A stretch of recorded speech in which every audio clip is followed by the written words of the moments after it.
예, 오늘은 마가복음 15장 21절에서 27절까지의 말씀을 가지고 실행하시는 하나님이란 제목으로 은혜를 나누겠습니다.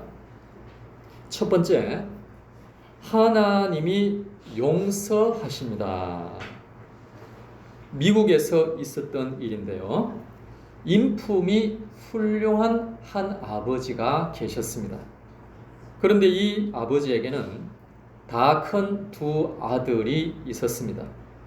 그런데 어느 날 비보가 들려왔습니다. 큰 아들이 학교를 졸업하고 다른 도시에서 직장을 다니고 있었는데 권총 강도를 만나서 사망을 했다는 소식이었습니다. 너무나도 갑작스러운 이야기를 듣고서 이 아버지는 큰 충격을 받게 되었습니다. 어느 부모인들 그렇지 않겠습니까? 너무나도 슬픈 나머지 날마다 술로 지내며 살아갑니다. 술을 마시지 않으면 괴로워서 잠을 잘 수가 없었던 것이지요. 권총 강도는 붙잡혀서 재판을 받게 되었습니다. 그런데 죽은 이 청년의 아버지는 오히려 탄원서를 제출해서 그 강도를 위해 선처를 부탁했습니다. 정말로 성품이 좋은 분입니다. 그래서 그 아버지 친구들이 물었습니다. 어떻게 해서 자네 아들을 죽인 권총 강도를 용서해 달라고 탄원서를 제출할 수 있단 말이냐? 그렇게 물었더니 이 아버지가 하는 말이 이미 큰 아들은 죽었는데 그럼 어떻게 하겠는가? 저 권총 강도도 젊은 사람인데 새 삶을 살아야 하지 않겠는가? 감옥에서 인생을 다 마칠 수는 없지 않겠는가? 그리고 나에게는 작은 아들이 있으니 이제는 작은 아들 바라보며 살면 되지 않겠는가? 그리고 그 강도를 용서하지 않으니까 내 자신이 괴로워서 살 수가 없네. 너무 괴로워서 잠을 잘 수가 없어. 그러니 용서해야지 어떻게 하겠는가? 이렇게 대답을 했습니다. 사랑하는 여러분, 친구들은 이 사람을 대단하게 생각했습니다. 만약 자기에게 그런 일이 일어났더라면 이 권총 강도에게 사형을 내려달라고 요청을 했을 것이라고 말을 했습니다. 그렇습니다, 여러분. 사람은 자기에게 너무나도 큰 고통을 준 사람을 결코 용서할 수 없습니다. 어떻게 용서할 수 있겠습니까? 그래도 이 아버지처럼 이 정도로 용서할 수 있다는 것은 정말 사람으로서 대단한 것입니다. 그런데 여러분, 문제가 있습니다. 그것은 바로 권총 강도입니다. 이 권총 강도가 아직은 젊은데 감옥에서 살아가면서 과연 진정 변화가 될 수 있을까요? 변화되어야 하지 않겠습니까? 만약 이 강도가 변화되지 않는다면 그 용서는 무슨 의미가 있겠습니까? 물론 잠을 잘 수 없는 본인의 괴로움이 조금이라도 해결될지는 몰라도 강도가 변화되지 않는 이상 근본적인 문제는 해결되지가 않는 것입니다. 혹시라도 이 강도가 형을 모두 마치고 나서 출소한 이후에 또 강도 짓을 하면 어떻게 하겠습니까? 용서라는 문제는 우리가 생각하는 것보다 너무나도 어렵고 복잡한 것입니다. 그렇다면 여러분, 과연 하나님은 어떻게 하실까요? 하나님이 보니까 이 권총 강도에게 사탄이 들어가 있는 것입니다. 사탄이 이 강도로 하여금 욕심이 불타도록 충동질을 하고 있는 것입니다. 계속해서 나쁜 생각을 집어넣고 있는 것입니다. 그래서 정상적인 생활을 하지 못하도록 만들고 있는 것이죠. 결국에는 큰 죄를 짓게 만들고 결국에는 이 강도까지도 망하는 그러한 결과를 이룬 것입니다. 그래서 하나님은 이 사실을 잘 파악하시고 강도를 사탄에게서 빼내어 주셨습니다. 예수님의 보혈로 이 사람을 씻어주시고 이 사람을 치유해 주시고 이 사람을 새롭게 변화시켜 주셨습니다. 그래서 이 젊은 강도가 새 사람이 된 것입니다. 누가복음 23장 34절에 보면 이에 예수께서 이르시되 아버지 저들을 사하여 주옵소서 자기들이 하는 것을 알지 못함이니이다 그랬습니다. 예수님을 멸시하는 자들, 예수님을 욕하는 자들, 예수님을 죽이라고 소리치는 자들, 그리고 예수님을 십자가에 못 박아 죽이는 자들을 용서하신다라는 거죠. 이 용서는 본인이 너무나도 괴로우니까 잊어버리려고 하는 용서가 아닙니다. 아직도 나에게는 위로가 남아있으니까 그냥 이것은 용서하는 것이 아니라는 거예요. 주님의 용서는 원수를 마귀에게서 빼내어 주는 것입니다. 주님의 용서는 그의 악한 생각을 치료해 주시는 것입니다. 주님의 용서는 그의 나쁜 생활 습관을 변화시켜 주시는 것입니다. 27절 강도 둘을 예수와 함께 십자가에 못 박으니 하나는 그의 우편에 하나는 좌편에 있더라 그랬습니다. 예수님께서 십자가에 달리실 때 좌편과 우편에 강도들이 매달려 있었습니다. 이 강도들은 평범한 강도들이 아닙니다.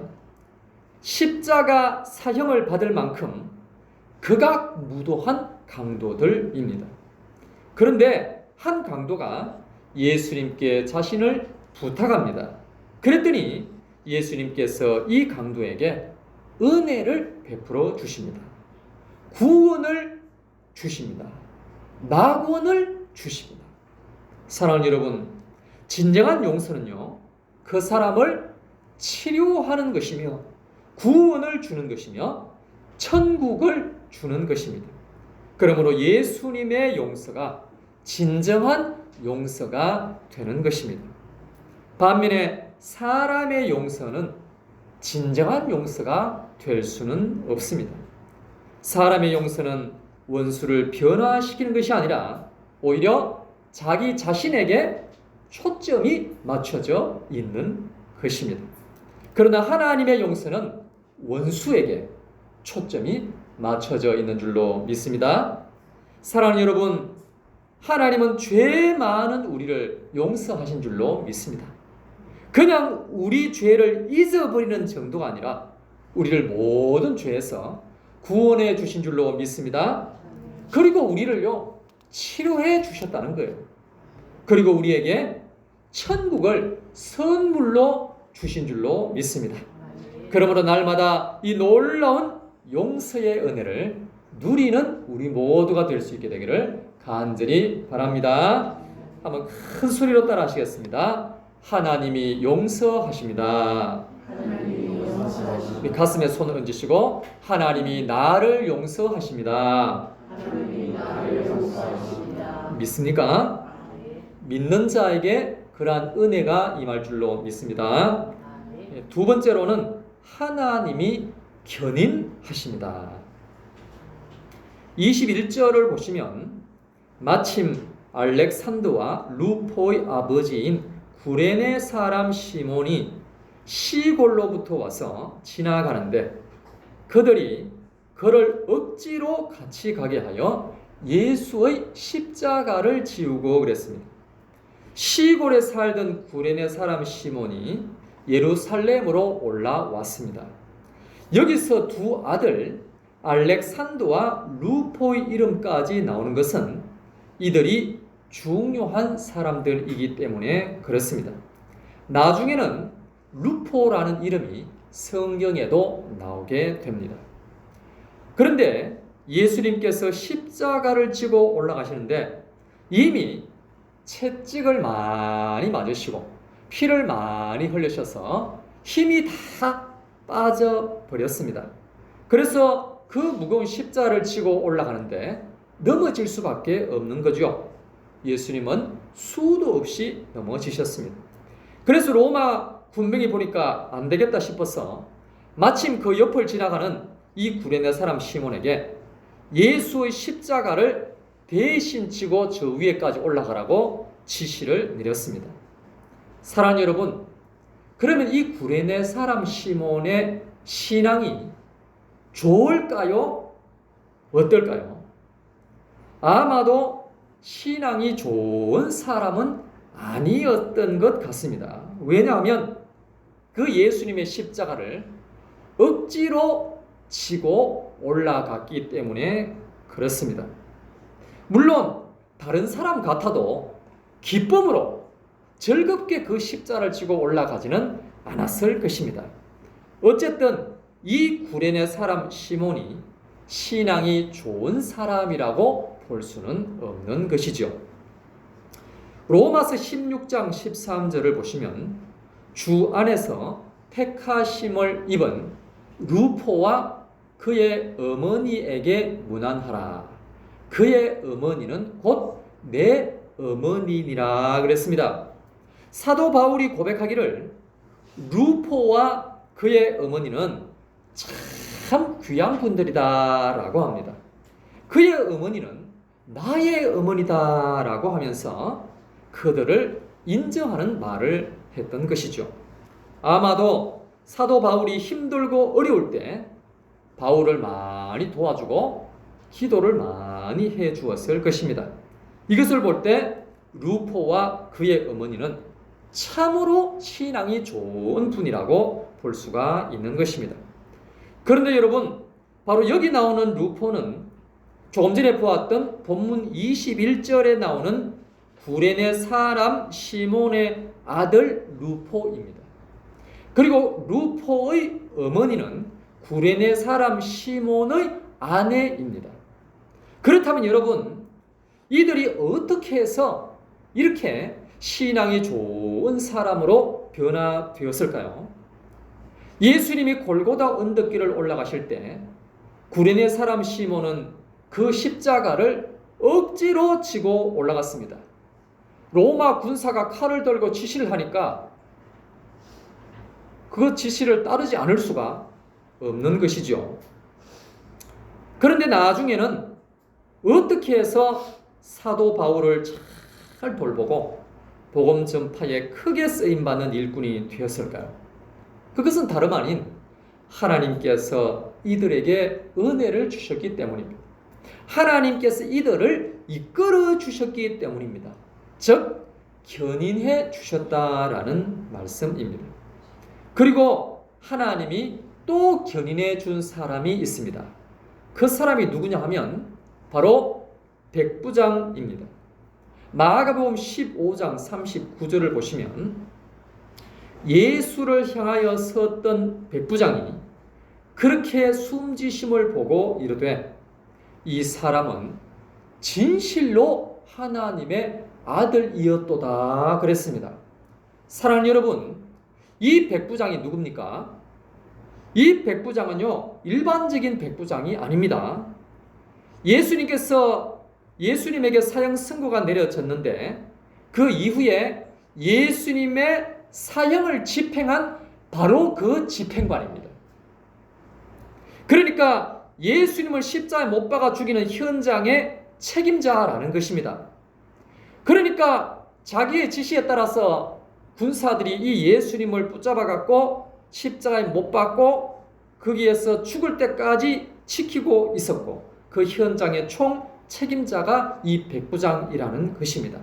그러니까 이 백부장은 예수라는 사람이 얼마나 육체적으로 약한 사람인가, 얼마나 고통을 당했는가, 얼마나 비참하게 죽어가고 있었는가를 처음부터 끝까지 다 지켜보았죠. 자기가 현장 책임자니까. 마지막 숨질 때까지 지키고 있었고 완전히 죽었는지 확인을 한 사람이 바로 이 백부장입니다. 그런데 예수님이 사망한 직후에 이 현장의 백부장이 이렇게 고백했다는 거예요. 이 사람은 진실로 하나님의 아들이었도다.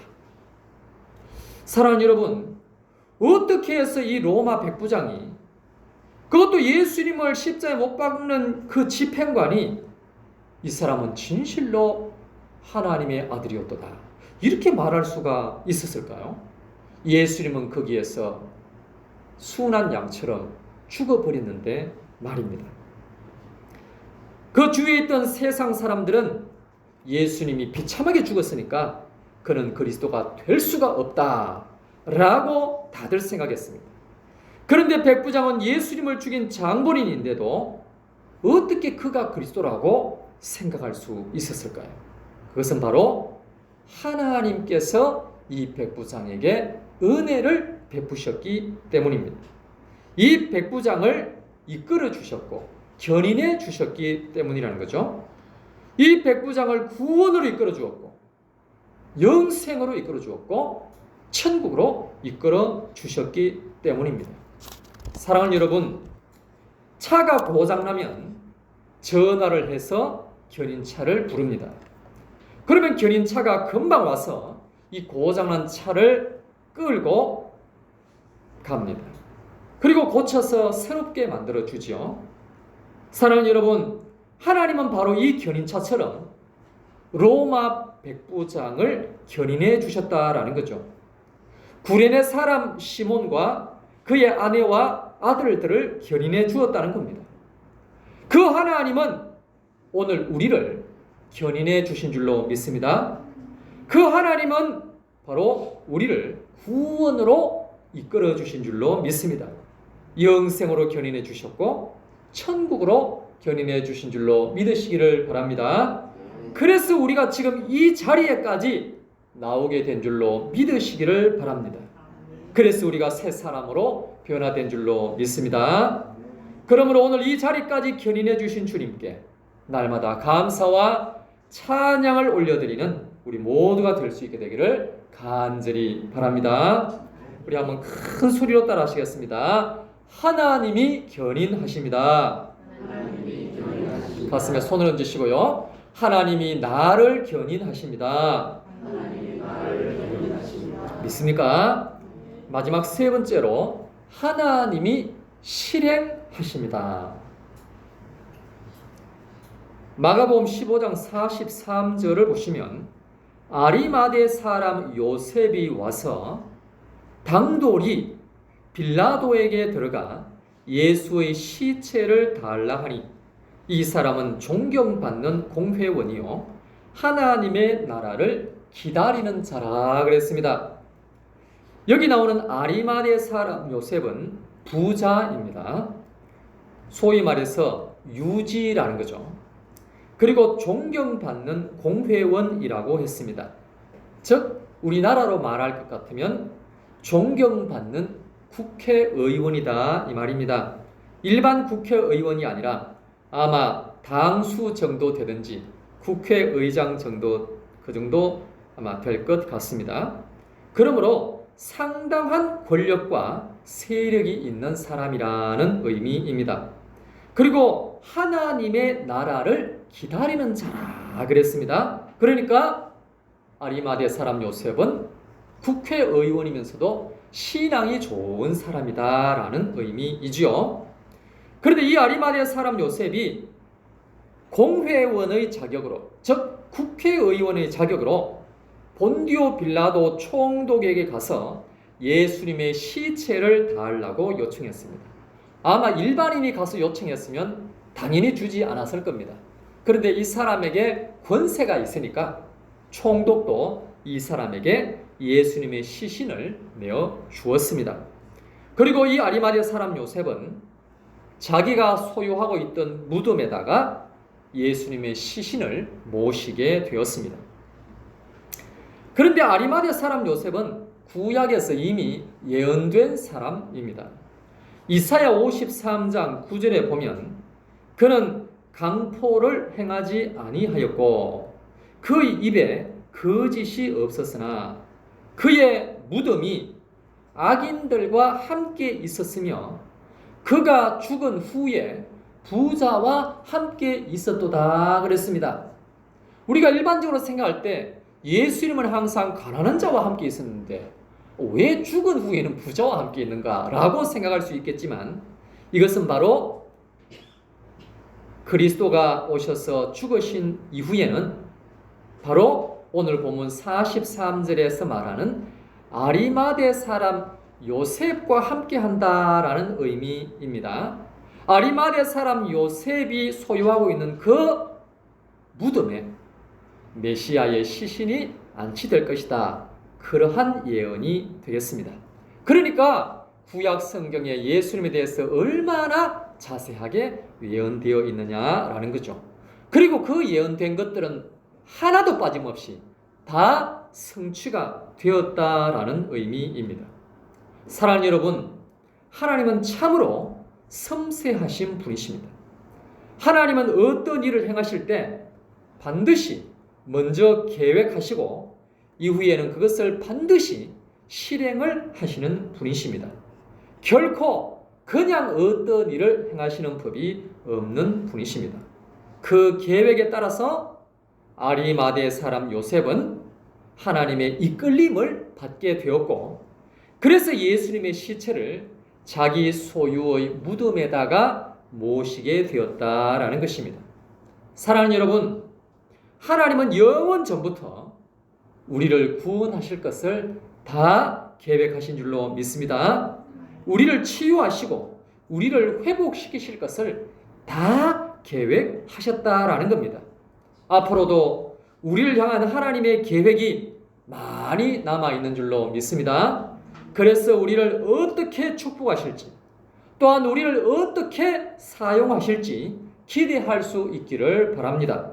하나님은 반드시 우리를 가장 복되게 사용하여 주실 줄로 믿습니다. 한번 큰 소리로 따라 하시겠습니다. 하나님이 용서하십니다. 하나님이 견인하십니다.